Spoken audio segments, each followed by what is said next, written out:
Assalamualaikum warahmatullahi wabarakatuh. Alhamdulillahirabbil alamin. Wassalatu wassalamu ala asyrafil anbiya'i wal mursalin sayyidina wa maulana Muhammadin wa ala alihi wa sahbihi ajma'in, amma ba'du. Alhamdulillah, kita haturkan puji syukur kita kehadirat Allah Subhanahu wa taala karena pada hari ini kita bisa melaksanakan kuliah online. Salawat serta salam mari kita curahkan kepada junjungan kita Nabi besar Muhammad sallallahu alaihi wasallam, yang mana berkat perantara beliaulah kita dapat menikmati manisnya iman hingga sampai sekarang. Baik, langsung saja pada hari ini kita sedang melakukan perkuliahan online, yang mana mata kuliah hari ini adalah evaluasi pengajaran bahasa Arab yang diampu oleh Muallim Doni Ahmad Ramadhani MPDI. Kemudian di sini kami dari kelompok 3 akan menyampaikan materi dengan judul pendekatan tes bahasa, diskrit, integratif, dan pragmatik.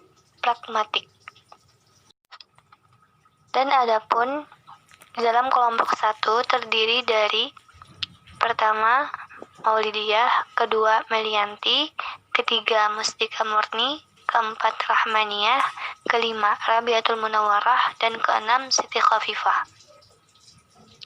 Baik, langsung saja teman-teman dari kelompok 3 akan menyampaikan materi. Mohon teman-teman semua bisa menyimaknya dengan baik. Baiklah, langsung saja Saudari Maulidiyah akan membacakan pengertian pendekatan. Baiklah, untuk Saudari Maulidiyah dipersilahkan. Assalamualaikum warahmatullahi wabarakatuh. Bismillahirrahmanirrahim. Alhamdulillah. Terima kasih saya ucapkan kepada moderator yang telah mempersilahkan saya untuk menyampaikan materi ini. Baiklah, langsung saja pada konten kali ini kita akan membahas tentang pendekatan tes bahasa, yaitu tes diskret, integratif, dan juga pragmatik. Untuk mengetahui bagaimana klasifikasi tentang diskret, tentang tes integratif, dan juga pragmatik, mari kita simak lebih dahulu apa sih pengertian dari pendekatan tes bahasa. Baik, dalam pengertian ini kita akan bagi menjadi pengertian pendekatan, pengertian tes bahasa, dan juga pengertian pendekatan tes bahasa. Wardani mengemukakan bahwa pendekatan adalah seperangkat asumsi yang saling berkaitan dengan hakikat bahasa, hakikat pengajaran, serta hakikat apa yang diajarkan. Kalau menurut Kamus Besar Bahasa Indonesia, yang namanya pendekatan itu adalah sebuah proses, cara, perbuatan untuk mendekati.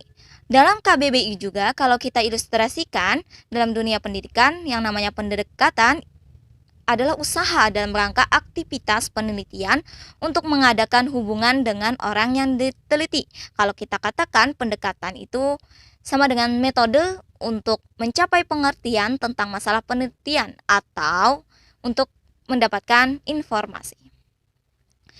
Baik, selanjutnya akan kita bahas mengenai pengertian dan perbedaan tes, evaluasi, pengukuran, dan penilaian. Nah, titik fokus kita kan sekarang adalah tes. Lalu kenapa kita membahas yang lain? Nah, walaupun selama ini kita tahu mereka itu seirama, yaitu tes, evaluasi, pengukuran, dan penilaian, ternyata ada perbedaannya loh. Yuk mari kita simak apa sih perbedaannya. Ada beberapa istilah yang sering disalahartikan dan disalahgunakan dalam praktek evaluasi, yaitu tes, pengukuran, penilaian, dan juga evaluasi. Secara konsepsional, istilah-istilah tersebut berbeda satu sama lain tetapi mempunyai hubungan yang sangat erat. Dapat kita lihat bagian yang ada di layar bahwasanya pengukuran, penilaian, dan tes itu termasuk dalam pengertian evaluasi. Apa sih itu evaluasi? Evaluasi adalah proses penilaian.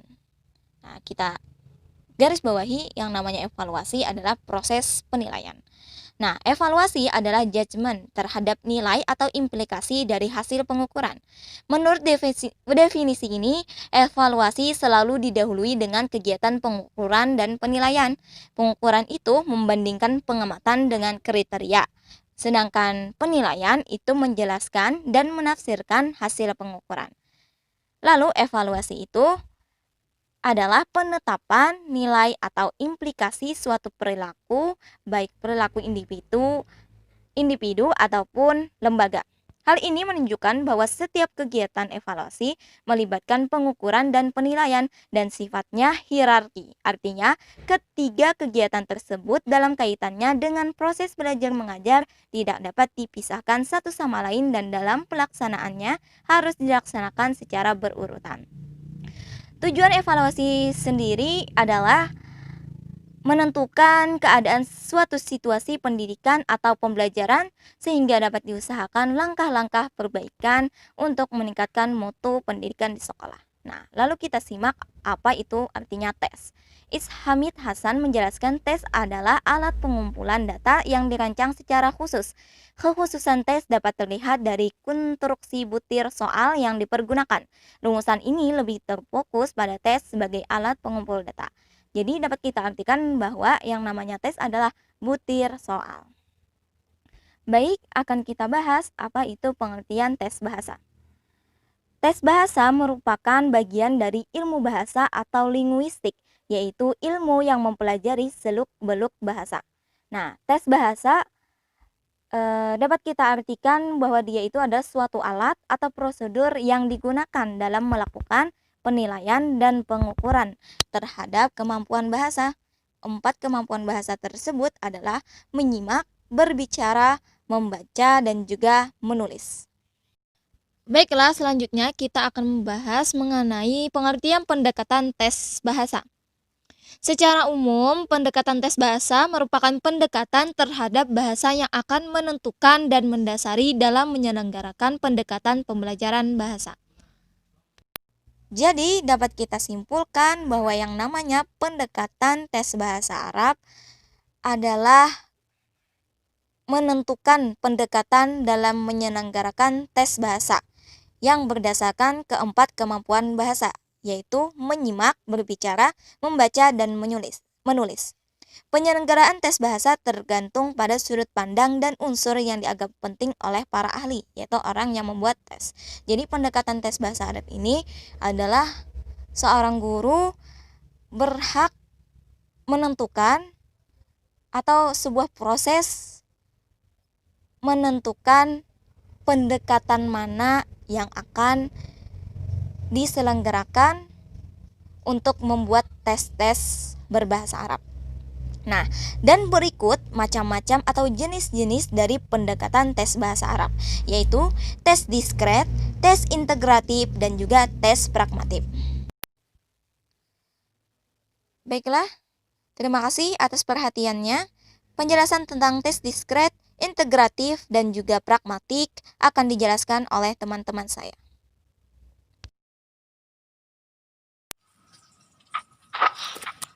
Terima kasih kepada Saudari Maulidiah yang telah menyampaikan materi mengenai pendekatan.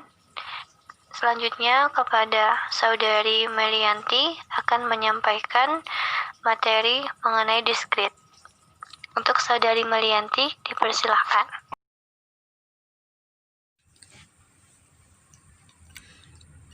Tes diskret. Moller menyatakan bahwa tes diskret merupakan suatu tes yang hanya menekankan satu aspek kebahasaan saja. Artinya, kemampuan yang akan diukur adalah tunggal atau satu komponen saja. Dengan demikian, peserta didik hanya menjawab satu butir pertanyaan yang tidak membutuhkan berbagai kemampuan secara integratif. Untuk pembagian dari tes diskret, yang pertama ada menyimak, yang kedua kosakata, dan yang ketiga shorof. Contoh yang pertama, tes menyimak yang mengukur perbedaan bunyi yang mirip. Bisa kalian perhatikan contoh yang ada di makalah? Kosakata berikut ini yang bunyi awalnya berupa a adalah yang pertama ada halim, kemudian halim, kemudian alim, dan terakhir alim. Di sini kita bisa lihat bahwa tes ini hanya difokuskan pada satu komponen saja, yaitu pengenalan huruf, seperti huruf A tadi yang sudah disebutkan. Contoh yang kedua, tes kosakata atau mufradat atau pengenalan arti kata. Seperti arti dari kata al-jami'ah adalah di sana ada masjid, kemudian perguruan tinggi, laboratorium bahasa, dan yayasan. Nah, jadi komponen yang dilihat di sana cukup satu saja, yaitu kosakata. Sedangkan untuk contoh yang ketiga, yaitu tes bentuk kata atau shoraf, mengubah kata. Seperti isim fa'il dari kata doroba adalah doribun, dorubun, durrobun, dan matrubun. Bisa kita lihat juga di sini hanya difokuskan pada satu komponen saja, yaitu isim fa'il. Terima kasih kepada saudari Marianti yang telah menyampaikan materi. Selanjutnya kepada saudari Rahmaniyah akan menyampaikan materi tentang integratif. Untuk saudari Rahmaniyah dipersilahkan. Bismillahirrahmanirrahim. Baiklah, yang kedua yaitu pendekatan tes integratif. Seiring dengan populernya pendekatan diskrit yang dikenal juga sebagai masa gerakan ilmiah atau struktural psikometrik dan tes bahasa, muncul suatu pendekatan baru dalam tes bahasa yang mengoreksi pendekatan diskrit. Pendekatan baru tersebut disebut pendekatan integratif. Jika dalam pendekatan diskrit, aspek-aspek kebahasaan dan kemampuan berbahasa itu diperlakukan secara terpisah, maka dalam pendekatan integratif, aspek-aspek bahasa dan kemampuan berbahasa itu dicakup secara bersamaan. Dasar pemikiran yang diacu dalam penyusunan tes integratif adalah bahasa itu merupakan suatu integrasi dari bagian-bagian terkecil yang membentuk bagian-bagian yang lebih besar, dan pada akhirnya merupakan bentuk terbesar yang berupa bahasa. Jadi kita ketahui bahwa tes integratif itu mengukur kemampuan tes dalam menggunakan berbagai aspek kebahasaan maupun keterampilan. Berdasarkan pandangan ini, maka tes integratif tidak secara khusus mengeteskan salah satu aspek kebahasaan seperti fonologi, morfologi, sintaksis, atau kosakata, atau salah satu dari kemampuan berbahasa seperti membaca, menulis, berbicara, atau menyimak, melainkan sebuah tes dalam satu waktu meliputi beberapa aspek kebahasaan dan kemampuan berbahasa sekaligus. Untuk lebih memahaminya, kita memasuki contoh.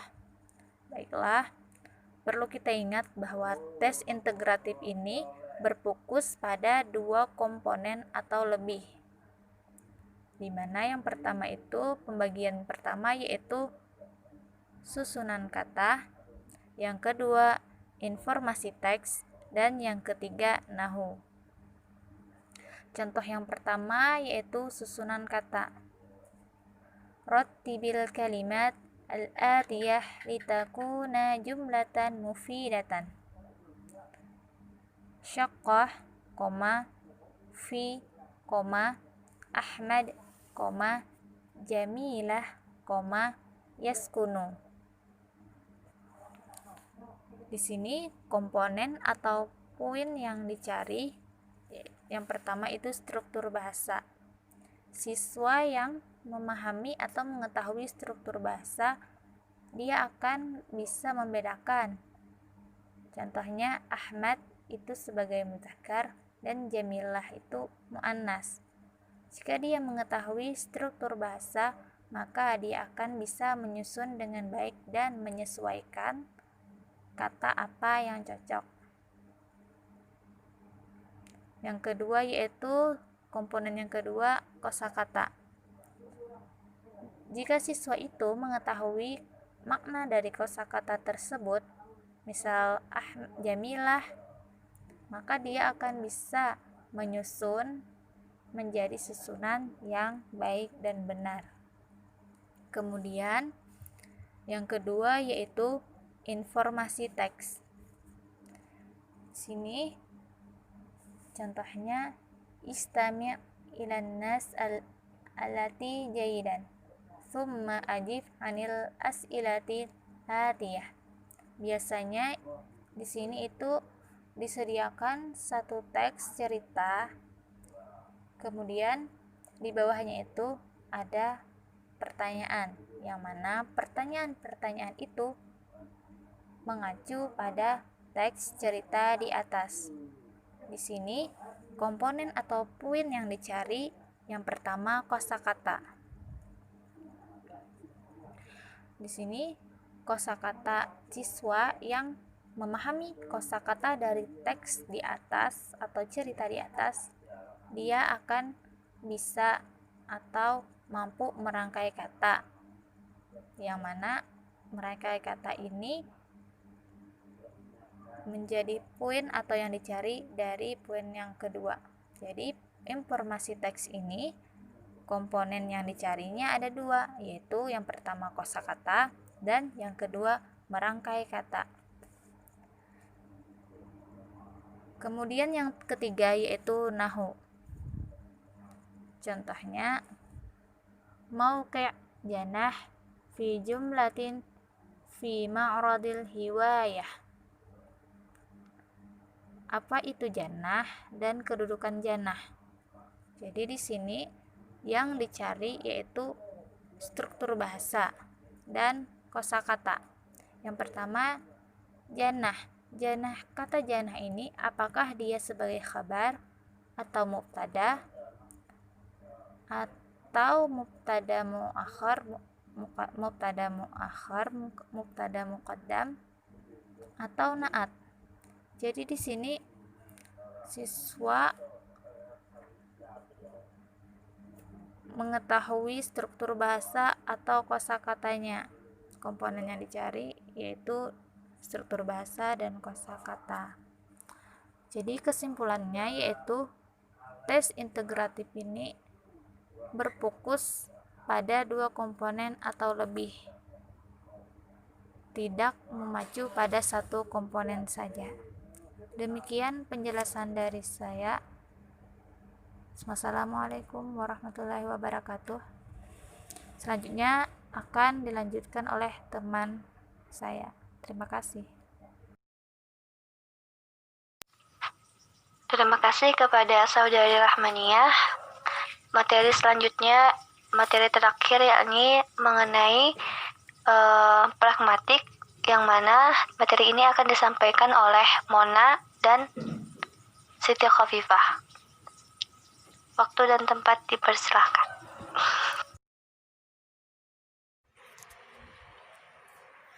Tes pragmatik adalah tes bahasa yang untuk mengerjakannya dituntut menggunakan kemampuan pragmatik.